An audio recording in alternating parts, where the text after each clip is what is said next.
일본 정부가 한국에 수출하는 반도체 품목을 규제한 지 한 달여 만에 수출 신청 한 건을 허가했다고 밝혔습니다. 또 삼성전자 중국법인에 1년치 불화수소의 수출을 허가해줬다는 얘기도 나왔습니다. 수출을 허가한 일본 정부는 화이트리스트 배제가 금수 조치, 그러니까 수출을 통째로 막은 조치가 아니었다는 것을 보여준다, 이렇게 주장하고 나섰습니다. 여론전을 위한 것이라는 분석입니다. 우리 기업들은 드문드문 떨어지는 허가가 오히려 우리 경제의 불확실성을 키울 것이라고 걱정하고 있습니다. 김혜미 기자의 보도입니다. 일본 정부가 한국 수출을 승인했다고 밝힌 품목은 반도체 기판에 바르는 감광액인 포토레지스트입니다. 厳正な審査を経まして安全保障上懸念がない取引であるということが確認できた、すでに輸出許可を付与しているところであります。 일본이 포토레지스트의 수출을 허가한 건 반도체 관련 세계 품목의 규제를 단행한 지 한 달여 만에 처음입니다. 삼성전자가 수입을 요청한 건데 포토레지스트 150갤런 3개월치로 알려졌습니다. 일본 정부는 이에 앞서 또 다른 한국 수출 규제 품목인 에칭가스, 즉 불화수소에 대해서도 수출을 허가한 것으로 확인됐습니다. 청와대 관계자는 지난 5일 삼성전자 중국 시안 공장으로 수출되는 불화수소 1년치에 대해 허가가 났다고 전했습니다. 중국 법인이긴 하지만 한국 기업의 반도체 생산 공장에 수출 허가를 내준 겁니다. 일본 정부는 이 같은 허가가 화이트리스트 배제의 정당성을 보여주는 것이란 주장을 내놨습니다. 강제징용 관련 판결에 대한 보복 조치가 아니라 전략물자의 수출 관리 차원뿐이란 주장을 되풀이한 겁니다. 하지만 일본 경제산업성은 잘못된 사례가 나오면 개별 허가 신청 대상을 확대할 수 있다며 정부 임의대로 한국 수출 규제를 강화할 수 있다는 점도 다시 한번 강조했습니다. JTBC 김혜미입니다. 제비 한 마리가 왔지만 봄이 왔다고 보긴 어렵다. 일본의 첫 수출 허가 소식에 우리 정부 관계자가 보인 반응입니다. 조였다 풀었다 하는 전략일 수 있다는 것입니다. 업계 역시 여전히 상황이 불확실하다면서 좀 더 지켜보자는 입장입니다. 송지혜 기자입니다. 일본의 첫 수출 허가에 산업통상자원부 고위 관계자는 일단 긍정적으로 평가한다고 말했습니다. 다만 한 건으로 섣부르게 판단해선 안 된다고 덧붙였습니다. 제비 한 마리가 왔다고 봄이 온 건 아니다라는 겁니다. 한국을 화이트리스트에서 뺀 일본의 규제 기조 자체가 바뀌었다고 보긴 어렵다는 의미입니다. 앞으로 개별 허가 대상을 확대할 수 있다는 발표가 나온 것도 이를 뒷받침한다는 겁니다. 업계도 긴장을 풀지 못하고 있습니다. 수출 허가가 계속 이어질지 여전히 불확실하기 때문입니다. 삼성전자 고동진 사장은 스마트폰 부품이 3, 4개월치는 준비돼 있지만 그 뒤의 일은 예측할 수 없어 걱정된다고 밝히기도 했습니다. 불확실성을 키우는 또 다른 변수는 화이트리스트에서 빠진 뒤 받는 캐치홀 규제입니다. 전략물자가 아니더라도 일본 정부가 지정하면 수입할 때 개별 허가를 받아야 하는 제도입니다. 아직은 캐치홀이라든지 그런 부분도 있어서 아직 확답할 수 있는 부분들이 전혀 없기 때문에 정부는 오늘 우리도 일본을 화이트리스트에서 빼는 방안을 논의했지만 결정은 일단 미뤘습니다. 일본의 조치를 더 지켜보면서 대응 수위를 조절하겠다는 뜻으로 풀이됩니다. JTBC 송지혜입니다. 도쿄의 윤서령 특파원 연결되어 있습니다. 자, 윤 특파원, 일단 오늘 허가의 배경에 대해서 일본에서는 어떤 분석이 나오고 있습니까? 네, 일본 수출업계에서는 관례상 첫 허가가 나오기까지 2달 정도가 걸릴 것이라고 내다봤습니다.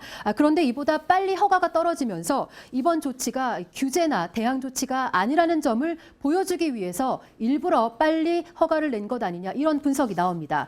실제로 일본 정부도 이런 부분을 강조했는데요. 직접 들어보겠습니다. 예. 金融措置ではなく、正当な取引については、日本政府としては恣意的な運用はせずにですね、外為法の規定に基づいて、厳格な審査を踏まえて、許可を出している、そのことを示したものであります。 예.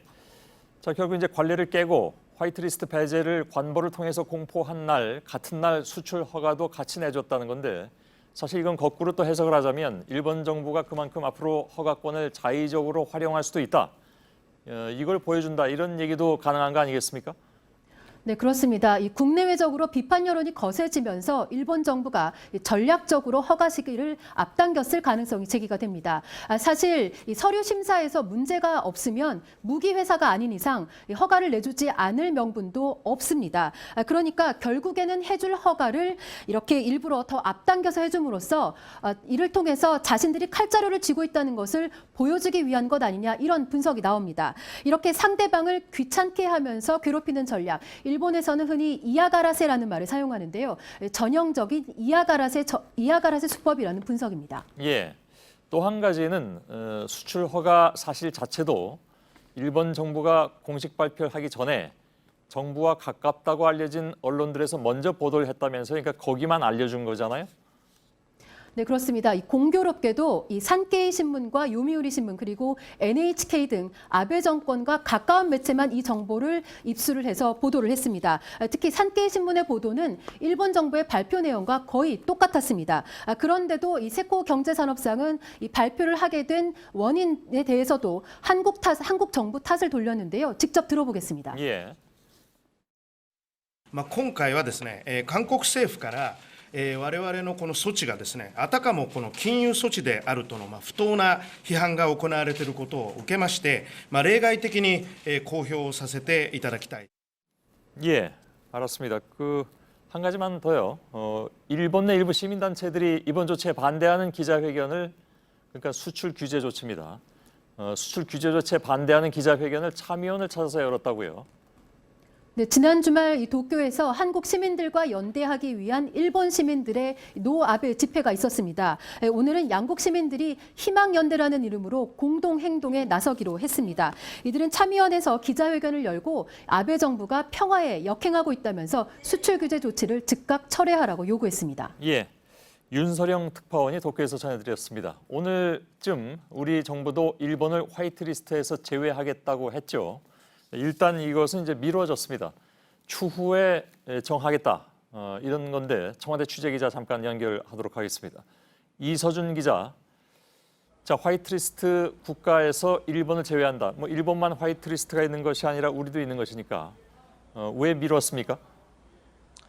네, 일본이 오늘 수출 신청을 허가했다는 소식이 나오면서 일단 신중하게 가는 쪽으로 결정을 한 것으로 보입니다. 일본의 이번 수출 허가는 자신들의 수출 규제가 정당하다는 것을 보여주려는 의도로 해석은 되지만 어쨌든 일본이 잠시 물러서는 듯한 모습을 보였기 때문에 우리도 그에 맞춘 대응을 한 것으로 보입니다. 예, WTO에서 싸울 때 우리도 화이트리스트에서 일본을 제외한 것이 혹시 불리하지 않겠느냐? 왜냐하면 명분상. 근데 그렇진 않다고는 하지만 그래도 결국 이제 이번에 이것을 미루는 것은 나름대로의 이제 전략이다 이런 얘기인데 정도에 따라서는 일본을 역시 나중에라도 화이트리스트에서 제외할 수도 있다 이런 얘기인가요? 네, 그렇습니다. 아직 살아있는 카드인 셈인데요. 정부는 추후에 확정하겠다고 했습니다. 언제든지 이 화이트리스트 제외 결정을 할 수 있다는 뜻입니다. 예. 청와대는 지금의 한일 갈등을 흔히 말하는 게임 이론, 그중에서도 특히 이 tit-for-tat 전략으로 접근을 하고 있다고 합니다. 쉽게 말해서 눈에는 눈, 이에는 이 전략인데요. 일본이 하는 바대로 우리도 비슷하게 공격을 해 나가는 겁니다. 예. 상대가 공격을 하면은 바로 우리도 공격을, 또 물러서면은 우리도 잠시 물러서는 듯 상대방 조치에 맞춰서 이제 맞대응을 하는 겁니다. 예, 그건 상대가 알기는- 물러설 때 우리가 강경하게 나가면 예. 국제 여론에서 불리할 수도 있다는 점을 감안한 것으로 보입니다. 알겠습니다. 그건 알겠습니다만은 전문가들은 우리의 화이트리스트 배제는 사실 일본에 커다란 그런 충격을 주진 않는다라는 것이 또 일반적인 분석이기도 합니다. 오늘 문재인 대통령이 국민경제자문회의를 열었는데 현재 상황을 어떻게 판단을 하고 있다는 얘기가 나왔습니까? 네, 문 대통령은 오늘 일본이 허가를 회타할지라도 불확실성은 여전히 살아있다는 점을 강조했습니다. 청와대 관계자도 불확실성은 그대로다. 일본이 기조를 바꿔서 화해 제스처를 보였다고 평가할 수는 없다라고 했습니다. 일본이 나머지 수출 시청들을 제때 과연 허가를 해줄지, 또 시간을 끌면서 얼마나 엄격하게 심사하려 들지, 또 개별 허가 항목을 추가할지 등 아직까지 알 수 없는 변수들이 계속해서 있을 수 있다는 겁니다. 예, 알겠습니다. 청와대에서 이서준 기자가 전해드렸습니다. 이달부터 일본에서 수입되는 모든 석탄재 폐기물에 대해서 방사능 검사가 이루어집니다. 그러니까 전수조사를 하겠다는 것이죠. 정부는 지금까지는 제출된 서류를 확인하는 수준이었지만 앞으로는 통관 때 직접 시료를 채취해서 검사를 강화하겠다고 밝혔습니다. 네, 팩트체크 이가혁 기자와 함께하겠습니다. 일본이 경제 갈등을 일으키는 게 한국의 제2의 IMF 위기를 초래하기 위해서다. 또 실제 조짐이 있어서 IMF 실사단이 극비리에 방한한다. 이런 글과 동영상이 인터넷에 퍼지고 있습니다. 네, 최근에 호사카 요지 교수 인터뷰 내용이 확대 해석되면서 논란이 더욱 커졌습니다. 이 기사 내용은 아베 정부가 한국 금융시장에 영향을 줘서 제2의 IMF 사태를 일으키는 걸 목표로 하고 있다. 또 한국 회사가 무역 거래를 할 때 일본계 은행의 보증을 받는 이 신용장 거래를 하는데 이걸 일본 정부가 막을 수도 있다 이런 겁니다. 네, 바로 팩트체크를 해보겠습니다. 일단 일본이 신용장을 무기 삼아서 우리 경제에 타격을 줄 수 있다라는 주장은 사실입니까? 사실이라고 보기 어렵습니다. 20년 전에는 무역 거래에서 이 신용장 거래를 많이 했는데 최근에는 그렇지 않습니다. 또 현재 우리나라 은행 신용도가 일본계 은행보다 높습니다. 그래서 굳이 일본계 은행의 보증이 필요한 경우가 거의 없습니다. 일본과 거래할 때도 일본계 은행 보증 받는 비중이 이렇게 작년에 0.3%, 올 상반기 0.1%로 매우 낮습니다. 영향이 거의 없을 것이라는 게 정부와 업계의 평가입니다.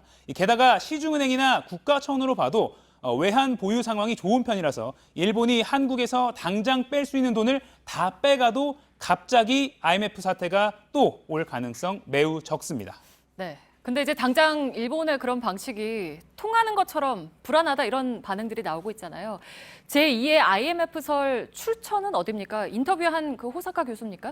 호사카 교수는 예전부터 아베 정권에서 나온 이야기를 소개한 것인데 그러니까 본인이 새롭게 주장한 것처럼 인터뷰 기사가 좀 잘못 나갔다 이렇게 밝혔습니다. 네. 실제 일본 아베 측근이나 우익 성향 인사들이 오래전부터 해온 이야기이긴 합니다. 예를 들면 이런 겁니다. 이 혐한의 아이콘이라고 떠오르고 있는 이 무토 마사토시 전 주한 일본 대사가 지난달 일본 언론에 이런 글을 썼습니다. 좀 소개를 해드리면 만약 일본이 강제동원 문제에 대한 보복을 생각한다면 더욱 강렬한 대응책이 있다. 한국의 신용장에 주고 있는 일본은행 보증 범위를 제외하는 그런 조치를 하면 한국의 달러 조달은 단번에 곤란하게 된다. 이런 내용인데요. 그러나 이런 한국 공략 계획은 앞서 말씀드린 대로 시대착오적인 전략입니다. 이 1998년 기사를 한번 보겠습니다. 무토 전 대사의 말은 이렇게 IMF 직후 국내 업체가 신용장 개설을 못해서 전전긍긍하던 때 이럴 때나 통할 수 있는 이야기입니다. 네, 그러면 IMF 실사단이 극비리에 한국에 온다. 이 내용은 어떤가요? 사실인가요? 이 IMF 사람들이 한국에 오는 것은 맞습니다. 네.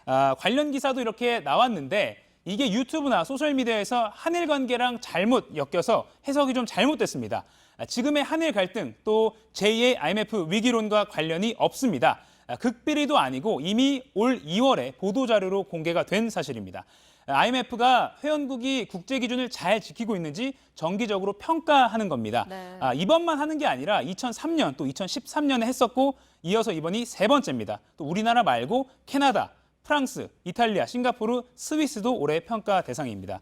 원래 예정된 IMF의 공개 평가 일정과 네. 최근에 언론에 등장한 일본발 제2의 IMF 사태, 위기설 이런 게 겹쳐서 거짓 정보가 나왔습니다. 네, 알겠습니다. 팩트체크 이가혁 기자였습니다.